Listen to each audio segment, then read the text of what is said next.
Egypt was an amazing civilization. No, it was not created by black Africans. I'm sorry. It wasn't? Who created it? People who are white.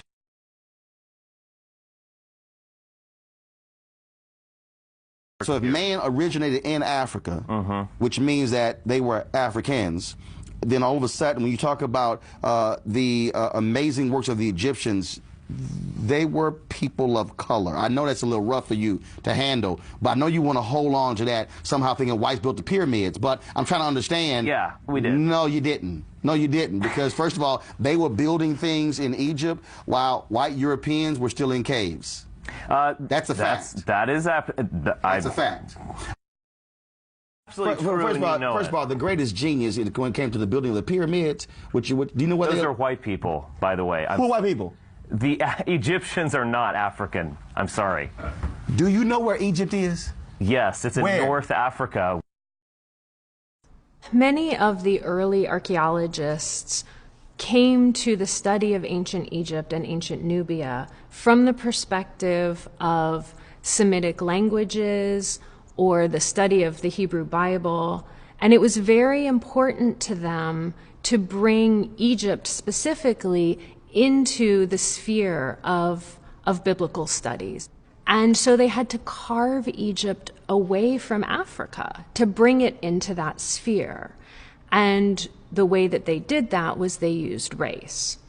So these early archaeologists effectively made ancient Egypt white in the sense that they made it part of a dominant Western culture, and ancient Nubia was separated from that. It was black. And this was how they took Egypt out of Africa and put it into this Semitic sphere, this biblical sphere. And that is also one of the reasons why we are taught that Egypt is not in Africa. Egypt is supposedly in the Middle East. There's no such thing as the Middle East. What folk are dealing with is removing Africans from Africa, removing African history from the story of African people, and assigning it to other people, whether that history is political history, scientific history, or religious history. Our story has been stolen and has been used by others to empower themselves, and that's one of the reasons why we are the most physically, emotionally, economically, and spiritually disenfranchised people on this planet, because we don't know our story. We listen to everyone else's interpretation of us, and all of those interpretations present us at our lowest. So until we can step back and be courageous enough to identify that African that is in us and begin to see the world through their eyes, we will always be inferior to others. Those old ideas about black inferiority were completely wrong, without foundation. As it happens, modern science has given us a vast fund of new and reliable knowledge which shows that the black peoples do indeed have a history of their own, as rich and strange, as long and sometimes surprising as any major branch of the human family.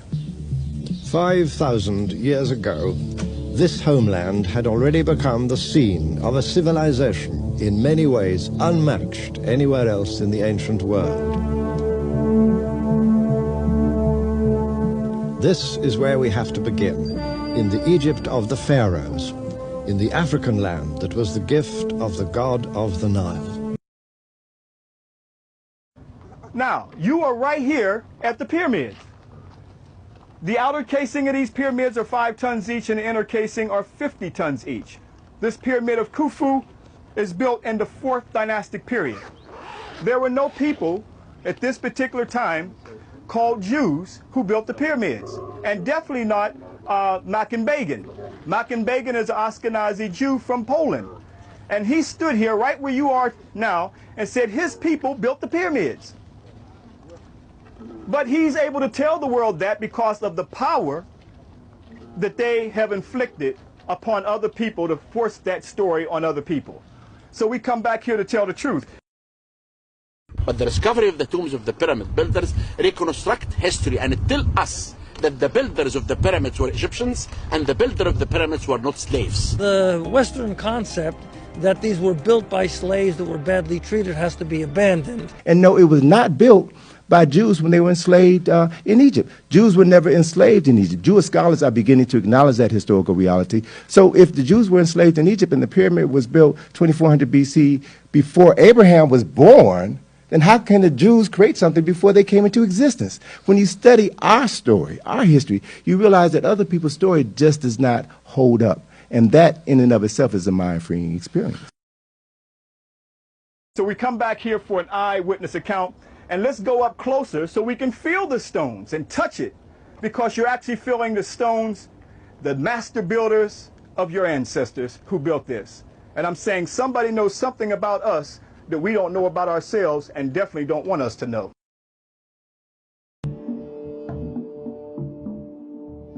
Now the Egyptians call their land Kemet, and they use a piece of charcoal, a burnt piece of wood as charcoal, to symbolize what they mean, the blackest black. In all of their carvings of themselves, they paint their skins dark brown or black. They have white paint, red paint, yellow paint, but they paint themselves blacks. How anyone in the world, with so much information available for the public to see, can even be under any illusions that the Egyptian was even light-skinned? Just when you look at climate and weather, if you go to Egypt, you will notice that the weather is quite hot. And you will notice that it is almost impossible to be able to be outside dressed the way the carvings on the walls are as it relates to the people. Because you would get melanoma before we even knew melanoma existed. So they could not have been depigmented or less pigmented. They have to have been heavily pigmented. So what we have then is various eyewitness descriptions where people visited Egypt and they left an account of the Egyptians in their texts. So what you have is people like Herodotus, who describes them as black-skinned and woolly-haired. Galen, who describes them as having short, black, dry, and brittle hair. Not to mention, as Dr. Clark has taught us, where in the world did they do what they did in Africa? He used to say, are you telling me that Eurasians came out of Europe and built Africa up, but never went back to Europe to develop their civilizations the way they did in Africa? Or does it make sense that it was built up in Africa and it was sporadically brought across the globe to China and to Iraq and to Iran and into Europe, where you have the Stonehenge? Would that make better sense? So the answer is, there is no question at this point. Egyptians are black. The real Egyptians are black. Because the real Egyptians, they are real Africans. So those people in Lower Egypt, you see, in Cairo, Alexandria, and the Falahins area, they were mixed between the Turkish, Mamluks, French, English, Romans.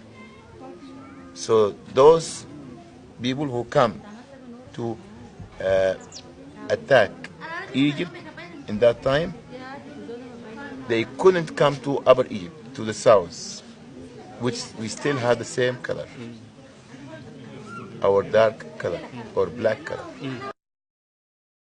Now, just for the education of our viewership, why don't you share with us a breakdown of Egypt as it is today, insofar as blacks or combinations thereof of European descent and what have you? We don't have Egyptians of European descent in Egypt. We have a population which is basically which is basically a mixture of ancient Egyptian blacks who intermarried with Arabs right after the Arab conquest. The ancient Egyptian population was brown and black. For instance, you have a discipline in academia called Egyptology. Now, what is Egyptology? They say, well, it's the study of Egypt. Well, no, it's not the study of Egypt. Egyptology was created by the Vatican in order to make sure that there was a screening mechanism in place to explain away the truth that was being excavated every year, that kept giving them proof of who the ancient Kemites were. So Egyptology and Egyptologists are essentially agents of this information.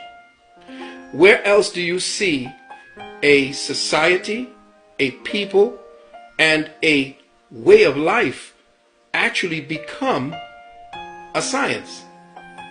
Unless you have specific purposes to make sure that the information that you are gathering on those people are given the proper perspectives to maintain the lie. So you don't get an Americology, you don't get Europology, you don't get Russiaology. Richard Pryor, right? When he had his special back in 1977, there's a scene.